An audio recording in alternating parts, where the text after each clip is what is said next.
Hi students, welcome all of you in our next class of chapter 7, 12th class, alternating current. Today we will continue the next topic, that is power consumed in a circuit in chapter 7. जैसे हमने पढ़ा था last class में LCR series circuit with resonance condition quality factor हमने पढ़ लिया था. Let us continue. Today is average power consumed or dissipated or associated in any circuit. Any circuit लेके चलेंगे स्टार्टिंग में. फिर एग्जैक्टली बोर्ड एग्जाम में क्वेश्चन कैसे आया है, ये भी एग्जाम में आया है, बट कई बार छोटा करके डाल देते हैं एग्जाम में question.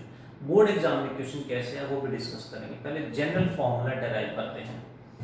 Average power consumed in any circuit is P average.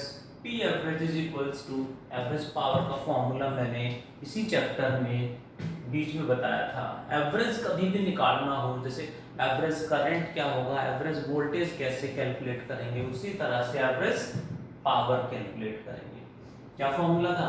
Integration P dt bye integration dt. Current का एवरेज निकालना है तो पावर की जगह करंट आ जाएगा. वोल्टेज का एवरेज निकालना है तो वोल्टेज आ जाएगी. पावर का एवरेज निकालना है तो पावर आ गया है. Got it? फोर्स का एवरेज निकालना है, फोर्स आ जाएगा. काइनेटिक एनर्जी का एवरेज चाहिए, काइनेटिक एनर्जी आ जाएगी. किसी का भी कोई भी टाइम डिपेंडेंट फंक्शन कोई भी आ गया है और उसका हमें एवरेज कैलकुलेट करना है, तो यहाँ वैल्यू पुट करो, you got the average. Integrate कर देंगे, यू गॉट द आंसर. कोई भी टाइम डिपेंडेंट फंक्शन का एवरेज कहीं भी निकालना है, यहाँ पे वो क्वांटिटी पुट करो, कितने टाइम में निकालना है उस लिमिट्स के अंदर क्या कर दें, इंटीग्रेट कर देंगे, एवरेज आ जाएगा. इन द सेम वे हम क्या करेंगे, पावर कैलकुलेट करेंगे. Average power associated in any circuit.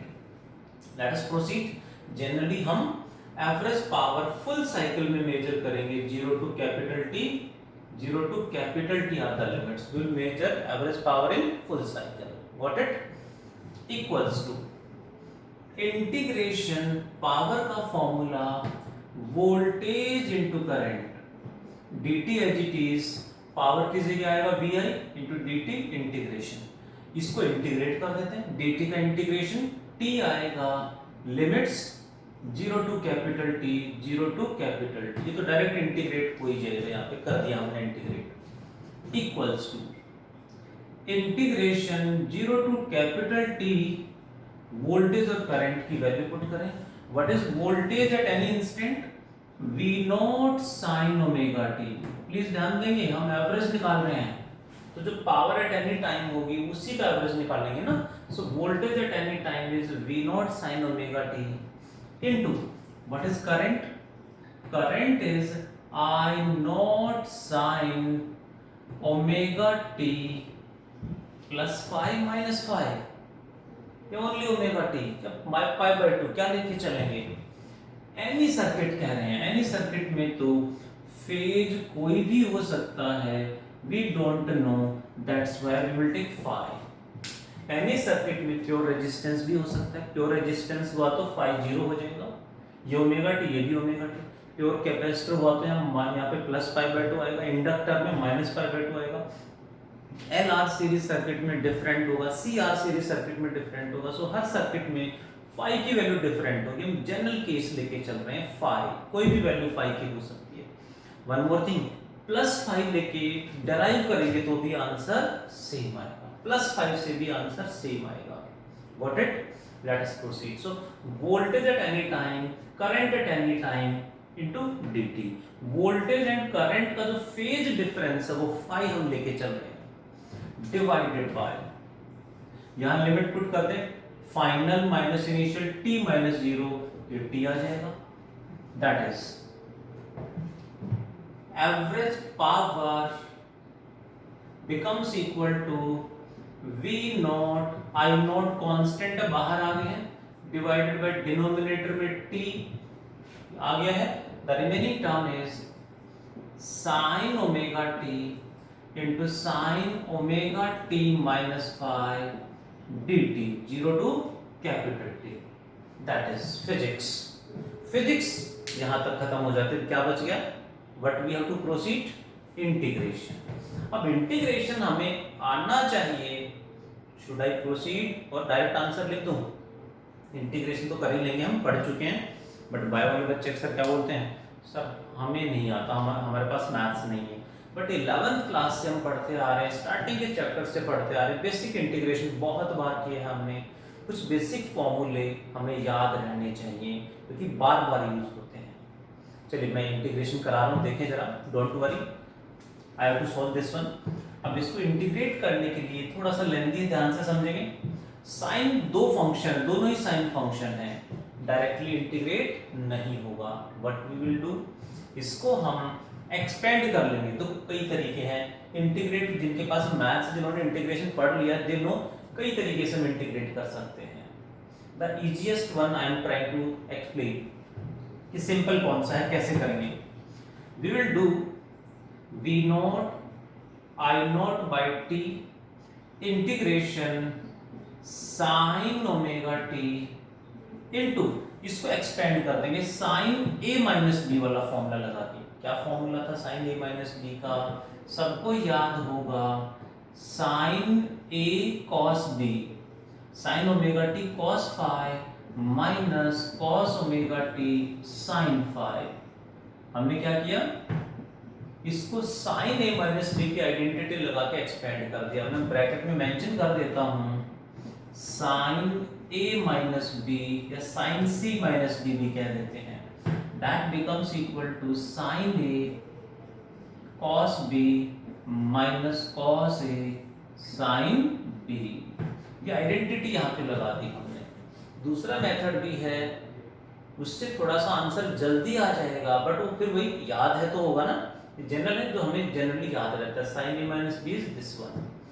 अब मल्टीप्लाई करते हैं, एक्सपेंड करते हैं, V nought I nought by T integration zero to T, sine इससे और इससे दोनों से मल्टीप्लाई करेंगे तो ये बनेगा cos five as it is sine into sine, sine square omega T minus, ये साइन इससे भी मल्टीप्लाई होगा, sine five as it is sine into cos multiply करेंगे तो sine omega T cos omega T whole multiplied by D T as it is. D T तो multiply में रहेगा और पूरे के बाहर लिमिट सेम है। नाउ कोस का कांस्टेंट है, साइन स्क्वायर पावर आ गई, पावर का इंटीग्रेशन नहीं होगा, इसमें भी साइन कोस आ गया, तो हम इनको फिर से एक्सपेंड करेंगे। देखो ये प्रोसेस है, इंटीग्रेशन कैसे करें उसके लिए पहले उसको इंटीग्रेट करने वाले टर्म्स में कन्वर्ट कर रहे हैं। Zero to T cos five as it is sine square omega T का, वही फिर आइडेंटिटी यहाँ पे लगेगी, that is 1 minus cos 2 omega T whole divided by 2। Sine square theta होता है 1 minus cos 2 theta by 2। Identity याद रखनी चाहिए हमें। कुछ 8-10 आइडेंटिटी ट्रिग्नोमेट्री की हैं, 2-4 फॉर्मूले इंटीग्रेशन और डिफरेंशिएशन के जो बार बार वही यूज होते हैं, बहुत कॉम्प्लिकेटेड यूज नहीं होते, बहुत सारे फॉर्मूले यूज नहीं होते, गिने चुने थोड़े से फॉर्मूले हैं और वो भी बार बार यूज होते हैं, हमें याद रहने चाहिए। मैं बार बार बोलता हूँ कि जो भी फॉर्मूला हमें डिफिकल्ट लगता है, भूल जाते हैं, प्लस माइनस की मिस्टेक करते हैं, उस फॉर्मूले को अपने नोटबुक के फर्स्ट पेज पे लिख दो। Then we must remember, automatically we remember that कि अच्छा ये फॉर्मूला गलत होता है मेरे से, ये वहां मिलेगा, फर्स्ट पेज पे मिलेगा। जो भी डिफिकल्ट फॉर्मूला कुछ भी हो चाहे वो, उसको फर्स्ट पेज पे लिख लो तो हमें ध्यान रहेगा, वहां मिलेगा, हमें तुरंत पता चल जाएगा, बार बार इधर उधर ढूंढना नहीं पड़ेगा। So sine square theta 1 minus cos 2 theta by 2 minus sine five as it is. अब इसको कैसे ब्रेक करें जी, इसको 2 से मल्टीप्लाई 2 से डिवाइड कर देंगे, then sine five by 2 as it is 2 sine theta cos theta भी, आइडेंटिटी बन गई है sine 2 theta, 2 sine theta cos theta क्या बन गया साइन 2 थीटा यानी साइन 2 ओमेगा टी। दो आइडेंटिटी, एक यहाँ पे लगी है और दो यहाँ पे लगी है। यहाँ पे sine square theta is 1 minus cos 2 theta whole divided by 2, 2 sine theta cos theta is sine 2 theta, ये 2 एज इट इज रहेगा। अब इंटीग्रेशन सिंपल है, हो जाएगा। अब हम इंटीग्रेट कर सकते हैं, कैसे जी? v nought I nought by T integrate कर रहे हैं हम, cos phi by 2 as it is, cos phi by 2 as it is, इसको इंटीग्रेट करते हैं 1 dt, क्योंकि dt यहां भी मल्टीप्लाई में है, यहां भी है, यहां मल्टीप्लाई में ब्रैकेट के बाहर यानी इससे भी मल्टीप्लाई होगा, यहां भी आएगा 1 dt का इंटीग्रेशन इज ऑब्वियसली t। अभी किया था हमने dt का इंटीग्रेशन, हमने dt का इंटीग्रेशन इज t, ये 1 dt यानी dt का integration t minus cos 2 theta का इंटीग्रेशन होता है sin 2 theta, cos 2 theta sin 2 theta divided by 2, यहाँ पे 2 ओमेगा टी, तो cos 2 ओमेगा टी का integration sin 2 omega T divided by 2 omega, limits 0 to capital T minus cos का differentiation होता है माइनस साइन और इंटीग्रेशन प्लस साइन, cos का integration plus sine, ये minus as it is, cos का integration sin 2 omega t and t का जो coefficient है वो डिवाइड में आएगा 2 omega minus sin phi by 2 as it is. ये देखो प्रोनाउंसिएशन में मिस्टेक हो जाती है, ये phi by 2 एंगल का हाफ नहीं है, वोल sin phi का हाफ है, ध्यान रखेंगे ये चीजें। यहाँ पे भी लिमिट पुट करते हैं, यहाँ पे सॉरी इंटीग्रेट करना भी, तो इंटीग्रेट करते हैं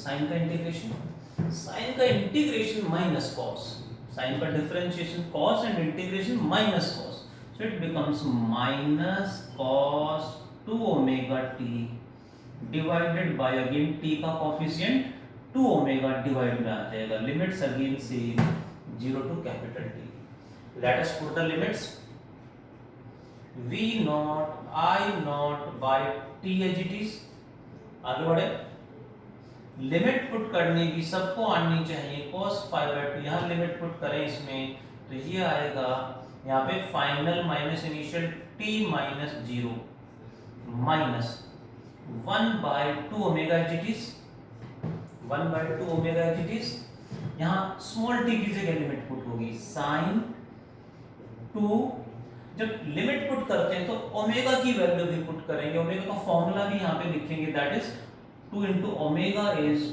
2 pi by capital T into small t की जगह लिमिट आएगी capital T, what it final minus initial भी तो होगा, 0 यहाँ पे पुट करेंगे तो 2 ओमेगा इंटू 0 0 यानी साइन 0 आ जाएगा, होप यू गॉट इट।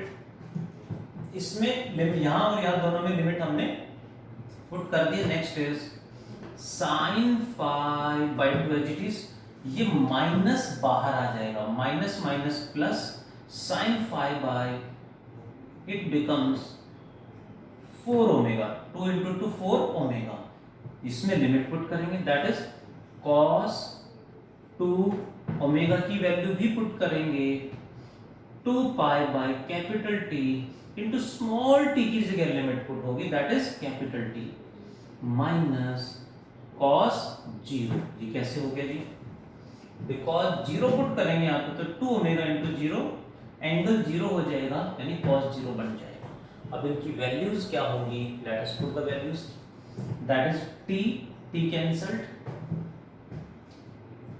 यहां पे चलते हैं, t से t cancelled, what is sin 4 pi, sin 4 पाई की वैल्यू होती है 0, sin 4 पाई की वैल्यू 0 मींस 0, sin 4 पाई 0, sin 0 0, 0 हो गया, दिस इनटू 0, ये टर्म 0 हो गई है, पूरी टर्म 0 हो गई है। आगे बढ़े तो यहाँ पे cos 4 पाई, cos 4 पाई होता है प्लस 1 एंड cos 0 क्या होता है जी, cos 0 इज ऑल्सो प्लस 1, यानी ये टर्म 1 माइनस 1 इज 0 मींस ये 0 हो गया, 0 इंटू दिस, ये भी पूरा 0 हो जाएगा, the remaining term is only this, so remaining term is only this, so average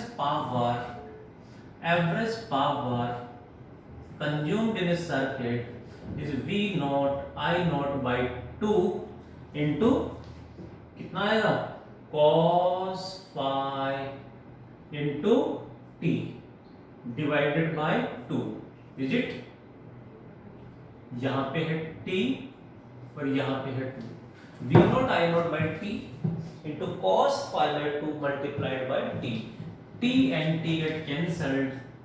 Answer is v naught I naught by 2 multiplied by cos phi. This can also be written as v naught by root 2 into I naught by root 2 cos phi. Can we write it? Obviously 2 can be written as root 2 into root 2. What is v naught by root 2? v naught by root 2 की value क्या होनी चाहिए? सबको पता है v naught by root 2 is vrms. This is vrms into I naught by root 2 is irms into cos phi as it is. This is the general formula for average power consumed in any circuit. कोई भी circuit हो जहां पे phase difference phi हमें put कर दिया, phi किसी भी सर्किट में जितना होगा वो वैल्यू पुट कर देंगे, यहाँ पे आंसर आ जाएगा. Let us proceed. इसमें Vrms into Irms को कहा जाता है, this product is known as apparent power. This is known as apparent power. And cos phi को क्या बोलेंगे? cos phi is known as power factor. cos phi को क्या बोलेंगे? Power factor. लास्ट क्लास में हमने पढ़ा था क्वालिटी फैक्टर और क्यू फैक्टर. क्वालिटी फैक्टर और Q factor is different from power factor. अक्सर एग्जाम में हम गलती करते हैं. This is power factor is cos phi. ध्यान रखेंगे power factor is cos phi, quality factor is different. Quality factor क्या था? ध्यान है voltage across inductor divided by voltage across resistor, VL by VR और VC by VR, वो different है.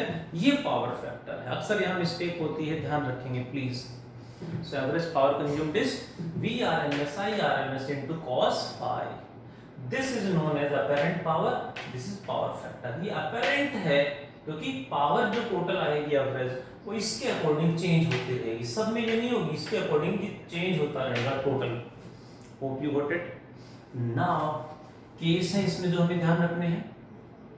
First case is cases are there. First is what is the average power consumed across a pure resistor. Pure resistor R में कितनी power consumption होगी? कहीं भी power consumption निकालना तो हमें क्या चाहिए? phi.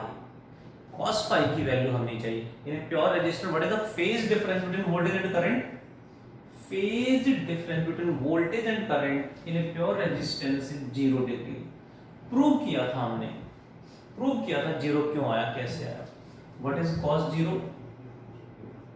That becomes 1. Then average power consumed is equals to Vrms into Irms. Cos 0 1 हो जाएगा. This is the maximum power consumption. यानी पावर कंजम्पशन सबसे ज्यादा maximum power consumption occurs across pure resistance. Tell me the answer fast. What is the average power consumed in a pure inductor? Average power consumed across pure inductor. Reply fast. Pure inductor में pure inductor को हम capital L से represent करते हैं. Inductor यानी solenoid और coil. Pure inductor में phi is 90 degree. What is cos 90? That is 0. What is the average power consumed? 0. 1 mark में बोर्ड एग्जाम में क्वेश्चन आ चुका है. कैलकुलेट द 1 मार्क में calculate the average power consumed in across a pure capacitor. क्या answer होना चाहिए? Across a pure capacitor, you know well phase difference is again 90 degree. Cos 90 is obviously 0. Then average power consumed becomes 0. 1 mark में आया तो direct formula लिखा. 1 mark में आया तो direct formula phi 0, cos 90 0, average power consumption 0. But question फिर क्या आया बोर्ड एग्जाम में? Prove that prove that average power consumed across a pure capacitor is zero. Prove करना है, 1 मार्क में नहीं है, 2 और 3 मार्क्स में आया है। प्रूव करना है कि जीरो होगा, तो फिर हमें ऐसे नहीं करना। एक तो तरीका है ऐसे एज इट इज हमें डेराइव करना पड़ेगा यहां तक, फिर ये कंडीशन पुट करके ऐसे शो कर देंगे, बट तो काफी लेंथी हो जाएगा। तो इन एनी सर्किट की बात हो रही है। प्रूव की बात आ जाए, प्योर कैपेसिटर आ जाए, तो क्या करेंगे? प्योर कैपेसिटर में हमें पता है ये +π/2 होता है। प्योर कैपेसिटर में यहाँ +π/2 होता है। What it? +π/2, that's all. +π/2 लिखेंगे, sin 90 + ω/t cos ω/t। ये साइन ये कॉस डायरेक्टली, बाकी सारा स्टेप हट जाएंगे। कौन सा स्टेप बचेगा? क्या बना? sin ω/t cos ω/t। sin ω/t cos ω/t ये वाला फैक्टर बचेगा, बस इतना सा फैक्टर बचेगा। इसको कैसे फिर इंटीग्रेट, बाकी सारा हट जाएगा। इसको कैसे इंटीग्रेट करेंगे? 2 से मल्टीप्लाई डिवाइड किया, यानी स्टेप नहीं होगी, डायरेक्टली यहां से ये बन गया cos, उसके बाद डायरेक्ट ये आएगा, क्योंकि ये तो फाई तो है ही नहीं, फाई के जगह π/2 आ गई, ये पूरा हट जाएगा, ये बचेगा और ये बचेगा। इसको 2 से मल्टीप्लाई डिवाइड करेंगे तो ये बन जाएगा 1/2 as it is 2 sin theta cos theta sin 2 theta.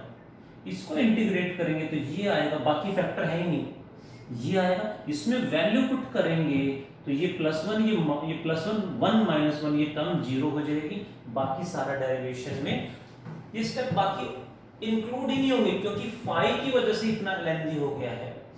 यानी डायरेक्ट प्रूफ आ जाए तो यहाँ π/2 + π/2 cos बनेगा। उसके बाद डायरेक्ट स्टेप ये करके देखना, आपने प्रैक्टिस करनी है, please try at your home. उसके बाद डायरेक्ट ये स्टेप आएगा, इसके बाद ये आएगा, इसका इंटीग्रेशन ये, और यहाँ आंसर आ गया, दैट्स ऑल। ये सब एक्स्ट्रा जो है इतना लेंथी नहीं होगा, इसी में आ सकता है in future. Prove that average power consumed across a pure inductor is zero. तो यहाँ पे -π/2 sin 90 - थीटा भी cos थीटा, यानी सेम स्टेप्स रहेंगे, वही आंसर आ जाएगा 0। Prove that average power consumed across a pure resistor is maximum. Pure resistor में क्या होगा? मैक्सिमम प्रूव करना है, तो प्योर रजिस्टर में 5 0 है, 0 पुट कर देंगे, sin ω/t sin ω/t sin square ω/t बनेगा, ये वाला फॉर्मूला sin स्क्वायर ω/t। ये नहीं होगा, ये नहीं होगा, सिर्फ इतना सा फैक्टर होगा, ये प्लस इतना सा होगा, बस sin स्क्वायर ω/t। इसको इंटीग्रेट कर देंगे, पहले स्क्वायर हटाएंगे, ये आएगा। ये नहीं होगा, प्लीज आप करके देखें प्रैक्टिस, ये आएगा। इसको इंटीग्रेट करेंगे तो ये टर्म 0 हो जाएगी, ये t बच जाएगा, आंसर आ जाएगा वही सेम V0/√2 I0/√2, यानी Vrms I/Rms। ये है ही नहीं, फाई तो स्टार्टिंग से ही नहीं, फाई प्योर रेजिस्टेंस कह देंगे तो इसको 0 कर देंगे ना, इसलिए स्टार्टिंग से हट जाएगा, छोटा डेरिवेशन हो जाएगा। एनी सर्किट ये लेके चलना है फाई, एंड एग्जाम में याद ना रहे कि -5 लेना +5 लेना, योर चॉइस। +5 से भी आंसर वही आएगा, बस फॉर्मूला एक sin A + B का फॉर्मूला याद होना चाहिए, रटना नहीं, स्टेप्स क्लियर होने चाहिए। इसके बाद ये स्टेप पुट करना है, ये ट्रिगो की आइडेंटिटी ऐसे होती है, फॉर्मूले हमें याद रखने चाहिए। जैसे बोर्ड एग्जाम में क्वेश्चन आए वो मैंने डिस्कस किए। One more, what is the average power consumed in LR series circuit? LR series circuit में कितना होगा? Again the same, LR series circuit में हमें क्या चाहिए? cos phi। LR series circuit में cos phi, ध्यान है हमने LR सीरीज सर्किट में tan phi निकाला था। tan phi क्या था? XL/R, omega L/R। cos phi क्या होगा? cos होता है बेस बाय हाइपोटेनस। यदि आपको फेजर डायग्राम याद हो तो ये था नेट वोल्टेज, ये VL, ये VR। What is cos phi? Base by hypotenuse, that is VR by net voltage. That is solve करेंगे तो आएगा R/Z। कितना आएगा? R/Z। cos phi R/Z, average power consumed हो जाएगा Vrms I/RMS। cos phi की वैल्यू R/Z, और Z कितना होगा? R/Z, Z की वैल्यू क्या होगी? √R² प्लस XL का स्क्वायर। ऐसे ही CR सीरीज सर्किट में भी सेम R/Z, Z की वैल्यू चेंज हो जाएगी, सेम LCR सीरीज सर्किट हो, LC सीरीज सर्किट हो, वही R बाई जेड रहेगा। Got it? बोर्ड एग्जाम में कैसे कैसे क्वेश्चन पूछे गए वो मैंने बताया। One more question asked in board exam. Board exam में क्वेश्चन आया है, ध्यान से सुनेंगे प्लीज, देखें जरा। पावर फैक्टर ये बोर्ड एग्जाम में पूछा गया क्वेश्चन है, 1 मार्क का। Power factor in A circuit is 0.5 or factor in a circuit is 0.5. Find the phase difference between voltage and current in the circuit. So what is the phase difference between voltage and current? Phase difference between voltage and current in this circuit, इस circuit में कितना होगा, is क्या होना चाहिए? Power factor क्या होता है? Power factor is cos 5. cos 5.5 0.5 is equals to cos 5. cos 5 0.5 का cos 5 की वैल्यू 0.5 कहाँ होती है? 0.5 यानी 1/2. cos 5 1/2 कब होता है? when phi is obviously that is 60 degree. So what is the answer? 60 degree. इस तरह से cos 5 दे दिया पावर फैक्टर का मतलब 0.5, तो हमने देखा cos 5 0.5 यानी हाफ का होता है 60 डिग्री पे, तो phi यानी फेज डिफरेंस बिकम 60 डिग्री। इस तरह से और भी बहुत सारे क्वेश्चंस एग्जाम में पूछे गए हैं जो हमें रेगुलर प्रैक्टिस करने हैं। और भी बहुत सारे क्वेश्चंस हैं जो हमें ध्यान रखने हैं। कई बार आ जाता है क्वेश्चन तो हमें उसको प्रॉपरली, डेरिवेशन आता है डेराइव कर देंगे। एनी सर्किट है तो हमें ये करना पड़ेगा यहाँ तक। 1 मार्क में है तो डायरेक्ट फॉर्मूला लिखना है, फॉर्मूले में डायरेक्ट वैल्यू पुट करनी, 1 मार्क में क्वेश्चन है तो। फिर अलग अलग कहते हैं pure resistor, pure capacitor, pure inductor में प्रूव करें, तो फिर ऐसे नहीं करना, फाई की वैल्यू पुट कर दो यहाँ पे और बहुत जल्दी 2-3 स्टेप में डेरिवेशन हो जाएगा। इंपॉर्टेंट टॉपिक है, इंपॉर्टेंट डेरिवेशन है, डू प्रैक्टिस वेल। चलिए आज इतना ही पढ़ते हैं। Thank you all, take care.